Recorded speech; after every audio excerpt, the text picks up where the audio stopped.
La economía del planeta en este momento vive momentos que probablemente serán de inflexión para la historia. La reunión de los países del BRICS han determinado o están determinando una nueva realidad con agentes globales, con países con percepción ya global o con presencia global muy definida, mientras la Europa, el jardín de Borrell, tiene que asumir la recesión como un hecho puntual y concreto. La economía. Jorge Elbaum es doctor en ciencias económicas, maestro universitario, pero sobre todo un gran apasionado de la patria grande, quien nos hará entender o nos ayudará a entender un poco estas dinámicas que estamos viendo. Jorge, hermano querido, gracias por estar con nosotros otra vez en Prensa Alternativa. No, gracias a ustedes por la invitación, siempre cerca de lo que hacen, mirando lo que hacen habitualmente y contento de estar con ustedes. Impresiones de la economía en el marco de los conceptos que he presentado como introducción. La realidad es que efectivamente somos testigos sorprendidos, sobre todo si uno piensa en la mediana duración de los últimos 20 años. Pensemos que, por ejemplo, en el año 2000, el 70% de los intercambios en el mundo comerciales eran en dólares y hoy ese número llega al 51%. Y estoy hablando de todo el intercambio global en 196 países reconocidos en las Naciones Unidas. Si uno piensa específicamente en la relación comparativa, digamos, entre los BRICS y el G7, que es más o menos un universo, si se quiere, competitivo de la misma entidad. El G7 son Europa Occidental, Estados Unidos, Canadá, Japón, digamos. Uno ve que el Producto Bruto de los BRICS es aproximadamente según The Economist, no estoy hablando, no son datos, que es una muy buena revista inglesa neoliberal, digamos, nadie podría acusar a The Economist de estar falseando los datos No es al una ser. publicación soviética. Es efectivamente. Bueno, The Economist hace 3 meses compartió informes de consultoras y de bancos multilaterales que mostraban que los BRICS suponen el 32% del Producto Bruto Interno Global, mientras que el G7 es del 31%, pero porque es por la primera vez, desde que se mide esto en los últimos 150 años más o menos, que el Producto Bruto de países del sur global más Rusia superan nada más ni nada menos a aquellos que se pretendía como como la vanguardia económica global. Bueno, obviamente que estos números tienen como dos locomotoras en términos productivos, que son China y la India, ¿no? Y una locomotora militar, que es la Federación Rusa, y dos países del sur global, uno de ellos que es realmente el país con mayor productividad en América Latina, que es Brasil, y Sudáfrica. Estos 5 países que hoy forman los BRICS se están encontrando en Sudáfrica justamente hoy, desde hace 2 días, con un eje claro. El eje de esta conferencia, de esta cumbre de los BRICS, es África. Es cómo, en todo caso, África se supera su etapa neocolonial, y se integra, si se quiere, a los modelos propuestos por los BRICS, entre los cuales está uno de los más importantes, que es la denominada Ruta de la Seda, que lidera China, básicamente articulando en términos de cooperación comercial y económica con los países africanos. En este contexto, cuando se escuchan las ponencias de los mandatarios que constituyen las BRICS, eh, hablan mucho de la participación de la empresa privada, de cada una de estas entidades gubernamentales o estos estados, ¿no? El mismo Vladimir Putin ha dicho, este es un espacio donde se tienen que reunir los empresarios, vamos a proveerles desde el Estado facilidades, tecnología, pero esta pelota la juegan básicamente los empresarios de estas naciones porque finalmente es lo que el mundo, el mundo global, el sur global es lo que necesita. ¿Cómo percibes esto? No, que en realidad la Unión Soviética, uno de los factores de la implosión de la Unión Soviética fue la incapacidad para una planificación, para generar planificaciones normativas por parte del Estado. Justamente eso fue lo que cuestionó Deng Xiaoping y la nueva generación post-revolución cultural en China, que permitió que en 40 años, desde la década, un poquito más, quizá 45 años, desde fines de la década del 70 hasta la actualidad, China se convierta en la segunda economía global. Y ahí hay un tema clave, ¿no? Que es un Estado, que es lo que dijo Putin justamente en su alocución, un Estado que guía, que orienta, que lidera, pero que considera al emprendedorismo en términos de un mercado al servicio de los intereses de un Estado, que un poco está guiándose por el ejemplo de China, que es lo que hace China, que no hace planificación normativa, sino planificación estratégica. ¿Cuál es la diferencia entre la planificación normativa y la estratégica? Explícanos eso, por favor. Sí, la normativa es lo que hacía la Unión Soviética, que eran planes planteados desde lo general a lo particular, desde el desarrollo de grandes acerías hasta la cantidad de latas de conserva que tenía que producir el Estado. Y esa regulación demostró ser incapaz de poder articular sobre todo la complejidad que supone los intercambios entre millones de personas. Eso es, de alguna manera, no quiero historizar mucho, pero No, está bien.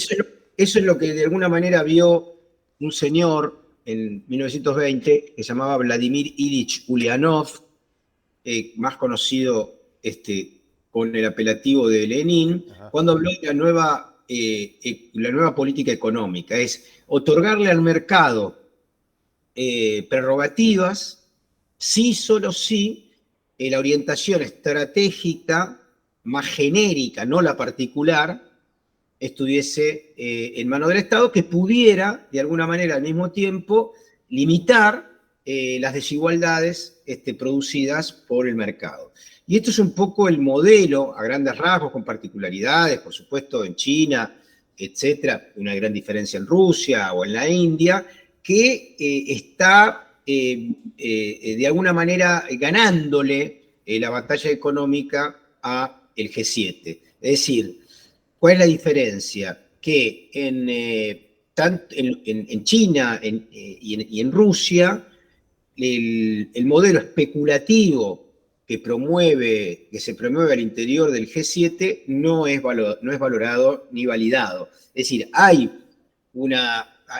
transacciones, hay bolsa en San Petersburgo, etcétera, pero no se les permite, primero, se persigue fuertemente la fuga de capitales, por un lado, y por el otro, a guaridas fiscales, y por el otro, se regula en términos de que se trate de limitar las burbujas especulativas, ¿no?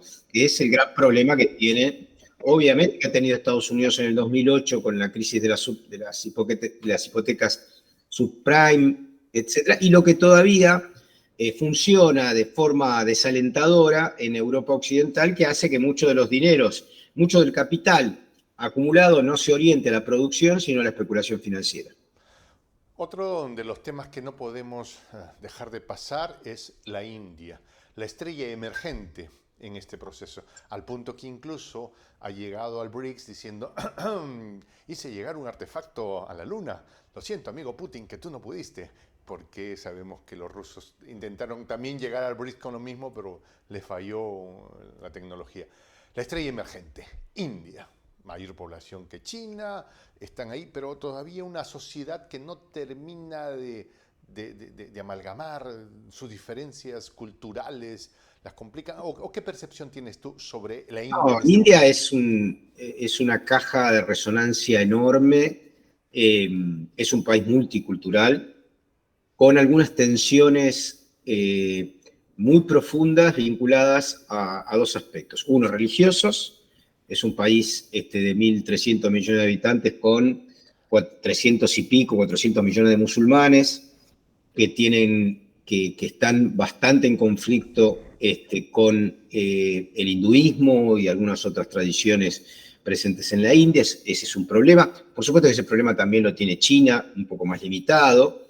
Pero China tiene una homogeneidad desde arriba, desde el Estado, con el liderazgo del Partido Comunista, cosa que no tiene la India, que en este momento está liderado por un partido nacionalista, eh, si se quiere, conservador, opuesto a la tradición más progresista liberal del Partido del Congreso histórico de los Gandhi, de los Nehru, etc. Pero, digo, tiene más conflictividad política la India que China, sin duda.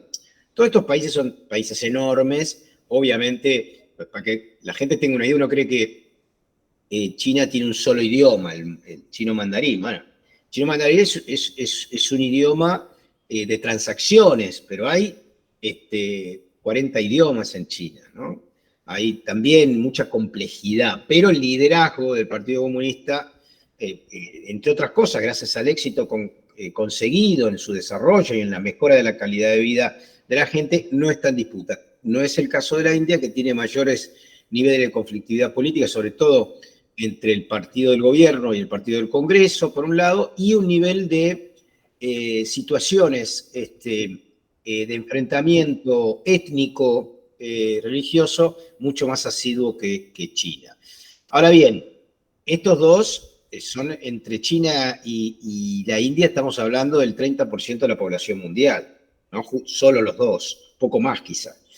Y el desarrollo científico-tecnológico de China es muy superior al de la India, su productividad es muy superior, han hecho un proceso de metropolitación, digamos, de generar en urbes nuevas gran capacidad de articulación, de escalones tecnológicos se les llama, pero la India efectivamente es un espacio de consumo, de producción, de mercado y de potencialidad enorme con mucho desarrollo, y esto es interesante, en lo espacial y en lo informático. Particularidades y en la matemática, ¿no? Por supuesto, y en el ajedrez. Pero bueno, son particularidades desarrolladas a través de los siglos. El de la matemática es un componente en la India ancestral, digamos, que, bueno, les permitió un gran desarrollo, sobre todo en la informática, ¿no? Yo sé que lo que voy a decir va a sonar casi a pecado al tratar de simplificar este análisis, ¿no?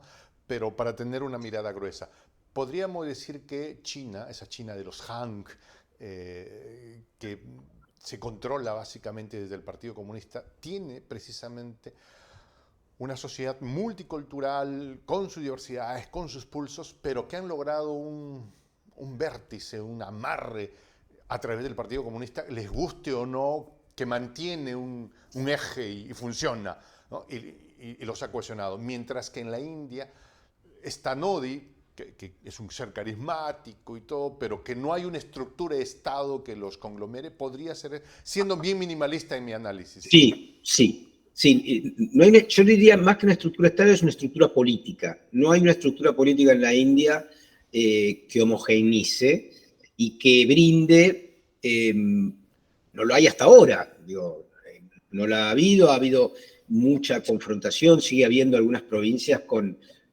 la semana pasada hubo una situación en una provincia en el sureste de la India con mucha conflictividad étnico-religiosa, es decir, tienen problemas que no tiene China, absolutamente. China puede tener algún problema en el Tíbet, algún problema con los musulmanes mucho más agrandado en el exterior con el objetivo básicamente de derruir la imagen china, pero comparativo a lo que tiene, a los problemas que tiene Estados Unidos con los afrodescendientes o con los latinos, son monjitas descalzas, digamos. Pero tu apreciación, nosotros decimos una frase acá, son monjitas descalzas, ¿no? Acá tenemos una expresión que es chancay de a medio.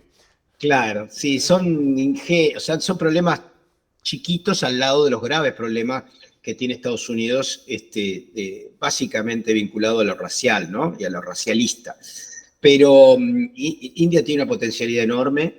Gracias a los BRICS, los conflictos que históricamente tenía y tiene todavía Nueva Delhi con Beijing se han aminorado, se han aplacado, con el paraguas brindado por Rusia, porque ahí hay todo un entramado histórico que es desde el conflicto entre Rusia y China en la década del 50, Rusia se ha volcado sobre la India en contra de China, hasta esta nueva etapa, curiosamente que los BRICS han dado y siguen dando una suerte de pacificación y de cooperación, ¿no? De cooperación comercial y de respeto por la soberanía y con la idiosincrasia de cada uno. Esto es lo que proponen los BRICS, y acá viene el tema más geopolítico, ¿no?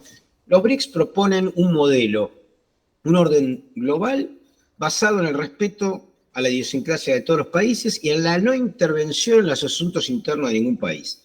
Si hay algún país con un lío, con problemas, nosotros decimos con quilombo, tendrán que resolverlo al interior solos, de la manera que puedan, y no hay modelo injerencista como el que propone Estados Unidos que pueda violar esa realidad soberana. Y eso es lo que Estados Unidos no entiende, no soporta, porque se ha acostumbrado en el último siglo a hacer lo que quiere en el mundo, ¿no? Si hay un gobierno que no me gusta, trato de tirarlo, ¿no? O lo invado, o intervengo, lo bombardeo, etc.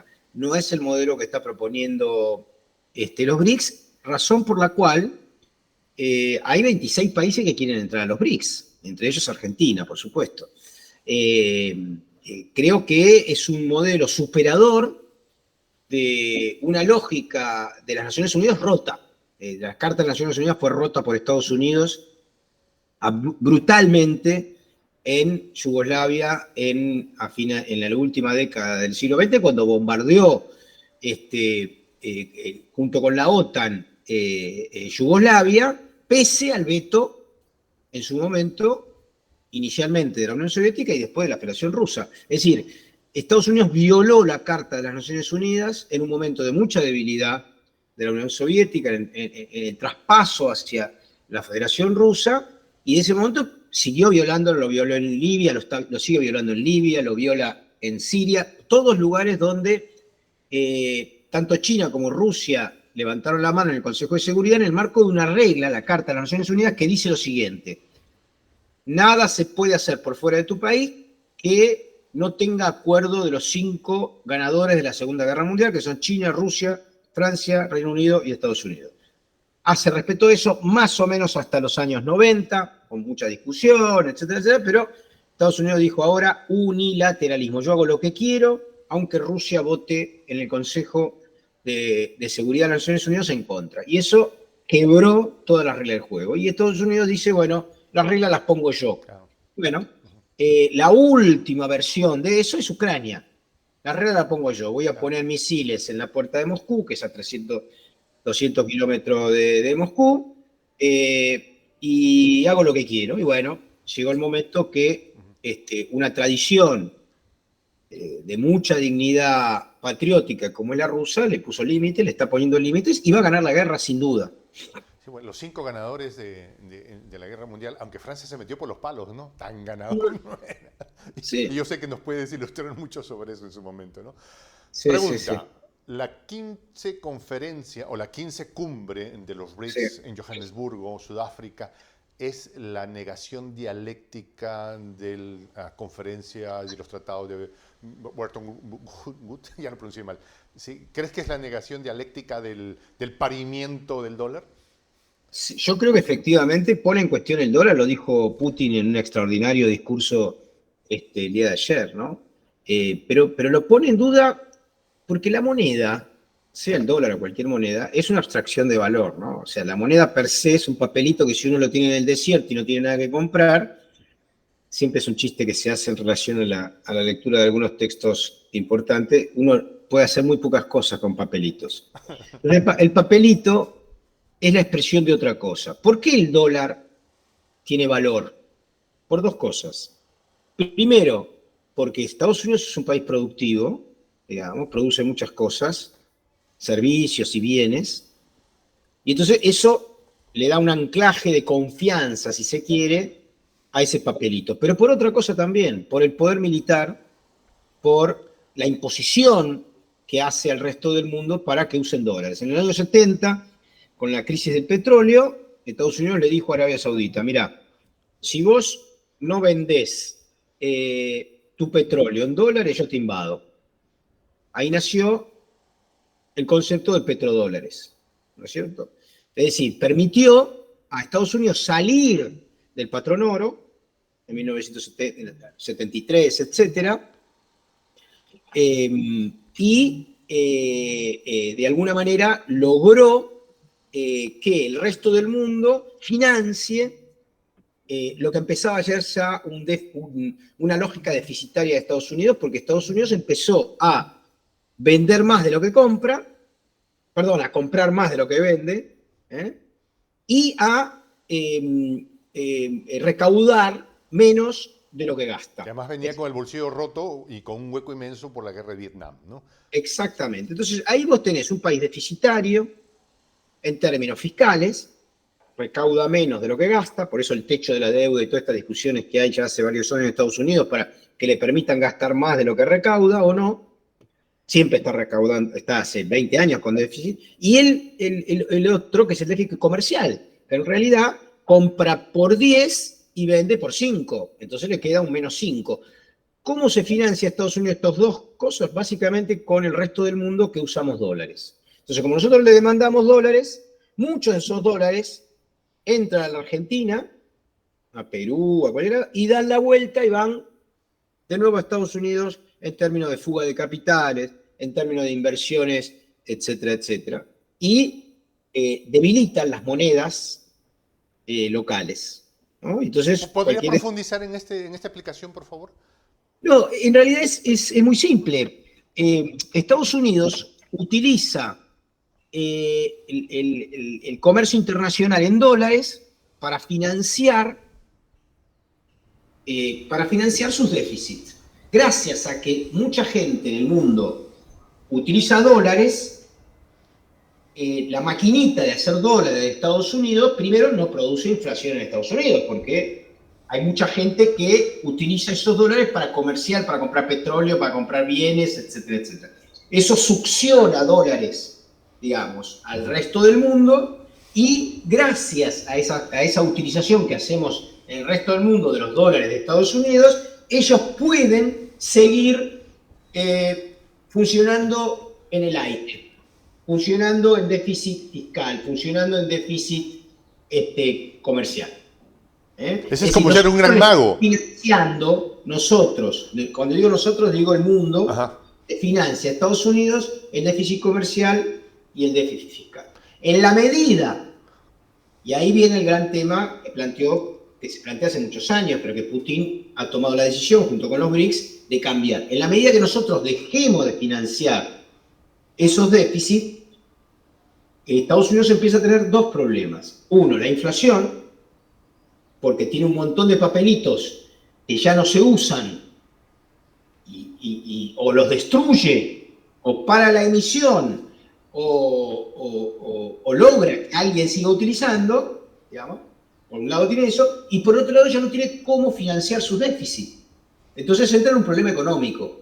Tiene que dejar de comprar o tiene que, digamos, que vender lo mismo que compra, y tiene que hacer que sus millonarios paguen más impuestos. Porque no les puede pagar más impuestos a los laburantes. Entonces está en un problema Estados Unidos. Si los BRICS empiezan a liderar este proceso como lo están haciendo ya, pero más, de eludir al dólar como moneda de intercambio comercial, y Estados Unidos entra en una crisis. Esto que has dicho, o la manera como se financia, es en realidad un gran acto de magia, ¿no? En realidad, a ver, no, porque en realidad por supuesto que la moneda supone una confianza, una creencia. Yo tengo $100, creo que con esos $100, cuando los tengo, voy a poder comprar algo. Ahora, si yo tengo $100 y me entero que Estados Unidos entra en una crisis económica, yo voy a empezar a soltar esos dólares. Voy a cambiar esos dólares por oro, o voy a cambiar esos dólares por yuanes, o voy a comprar esos dólares por una casa, no sé. Entonces, cuando ya la gente no quiere tener dólares y no los necesita para el comercio internacional, Estados Unidos empieza a tener problemas. Es material el problema, no es magia, digamos, ¿no? Es un problema No, material. me refiero al hecho de meterle máquina. Sí, Eso es claro, eso lo puede seguir haciendo en la medida, ya lo están haciendo menos, porque ven que en realidad se redujo la utilización de dólares en el comercio internacional y empiezan a reducir un poco la emisión, pero llega un momento que ni siquiera con limitar totalmente la emisión podés parar la crisis que supone un país deficitario, mantenido, digamos, Estados Unidos tiene 800 bases en el resto del mundo, 800 bases militares. y que cuestan mucho dinero.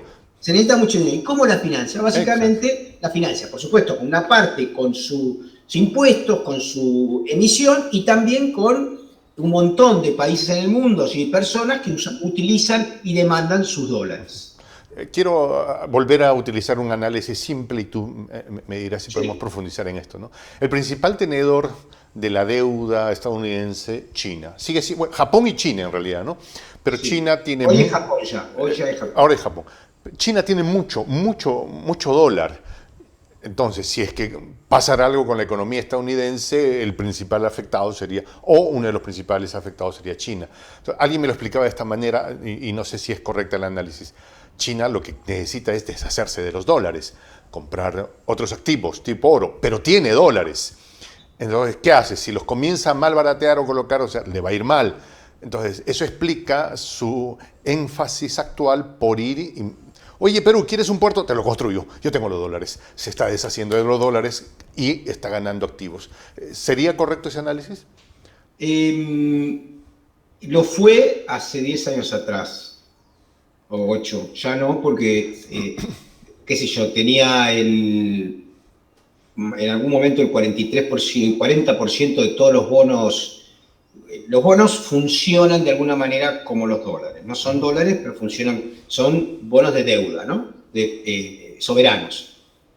Y hoy lo redujo a la mitad. Y lo que está haciendo permanentemente es sustituir el dólar, por ejemplo, por yuanes, por rublos, y empieza a establecer comercios por fuera de eso. Y va de a poquito desprendiéndose tanto de los dólares como de los bonos, porque cualquiera sabe, que sabe un poquito de matemática, que en la medida de que se reduzca el comercio internacional en el dólar va a tener menos valor relativo, ¿no? Menos valor relativo. Entonces, lo que hacen no solamente, cuando la semana pasada India comunicó oficialmente que empieza a comerciar petróleo con rupias, con Abu Dhabi, digamos, esto fue una muy mala noticia que fue expresada claramente en el Financial Times, que es el órgano oficial del esquema financiero de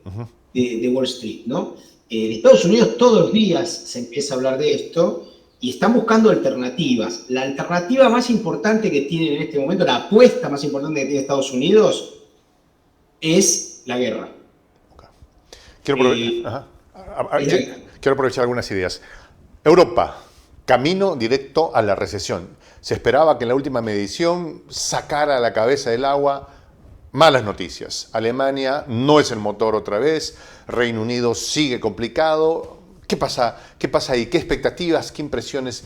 ¿Cómo ves la cosa en Europa? Europa empezó a gastar más dinero en armas, en el financiamiento de la OTAN, duplicó casi.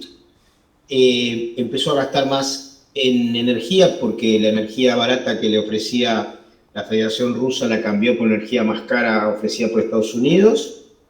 Y el neoliberalismo, más o menos en algunos países más, en otros menos, sigue haciendo estragos en la lógica económica de esos países, porque permite la especulación financiera que tiene características diferentes en relación a la economía euro, pero Francia depende fuertemente de África, digamos, en muchos aspectos, y empieza a tener problemas con los países que, por ejemplo, lo preveían de energía, uranio, en el caso de Argel o Burkina Faso, o etc. Bueno, ahí, digamos, empieza a resquebrajarse un modelo de primarización de algunos países de África, que en realidad brindan bienes, recursos naturales baratos para Europa, y todo esto junto, más la guerra, no solamente la guerra en términos económicos, sino la guerra en términos de amenaza. A ver, todo el mundo en Europa sabe que Rusia no puede perder una guerra. ¿Pero por qué no puede perder una guerra? ¿Porque es poderoso? No, porque tiene el 52% de las bombas nucleares. Si vos vas a atacar Moscú, sistemáticamente Moscú va a atacar Londres, va a atacar París, va a atacar Madrid. No hay, o sea, cualquiera lo sabe. No hay manera. No hay manera. Entonces, todo el mundo tiene un inconsciente, no lo quieren hablar esto, son incapaces de poder hablar, uno lee el periódico, o sea, está en el entramado inconsciente de la sociedad, es que esta guerra, más allá del campo de batalla per se, que ya tiene 2 años y medio, y que Ucrania no puede avanzar en su famosa contraofensiva, sigue desgastando Europa, pero la desgasta material y la desgasta políticamente.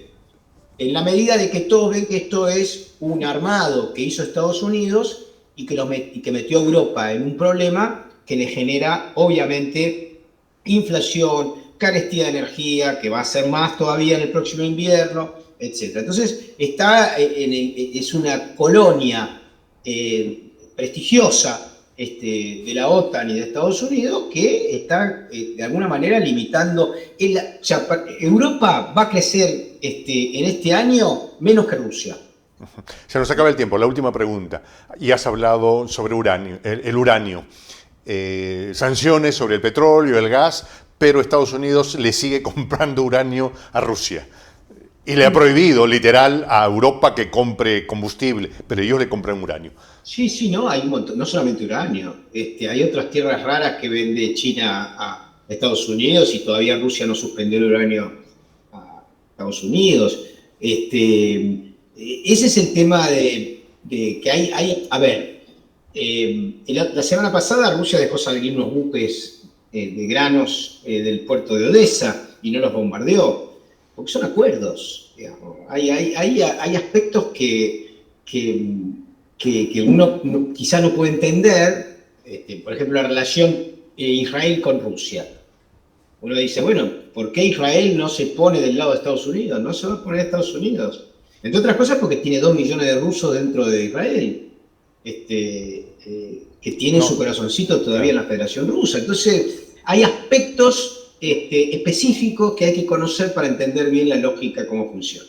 De hecho, hay que acordarnos que los nazis y los aliados se reunían muy bien en Suiza, por ejemplo, en plena guerra, ¿no? Para hacer tratativas, sí, sin intercambio de prisioneros, de negociaciones, etc. Es decir, y de obras de arte también. Y muchos de los que fueron los comandantes o oficiales del ejército nazi terminaron siendo después los comandantes de la OTAN, ¿no? Jorge Elbaum, impresionante usted siempre acá. El otro día me escribieron y alguien me dijo esto, ¿no? Este tipo es brillante. ¿Qué comerá? ¿Ensalada de enciclopedia? Me dijo, no lo sé, voy a preguntarle. La pasión por el conocimiento, hay una palabra, y con esto termino, ¿no? Pero Freud, no sé si fue Freud, pero creo, de ahí leí esa palabra en Freud por primera vez, que es epistemofilia, que es una desesperación que mucha gente tiene, y yo me incluyo, por tratar de cazar y compartir, ¿no? Compartir, porque aquel que disfruta del conocimiento como un lujo envilece tanto como el oro, ¿no? Jorge Albao, muchas gracias por habernos acompañado. Mi nombre es Juan José El Castillo del J. Gracias por haber estado en Prensa Alternativa. Me despido con esta expresión, en el quechua milenario, en el quechua de los incas, Tupananchis Kama, cuya traducción en el español es hasta que nos volvamos a encontrar.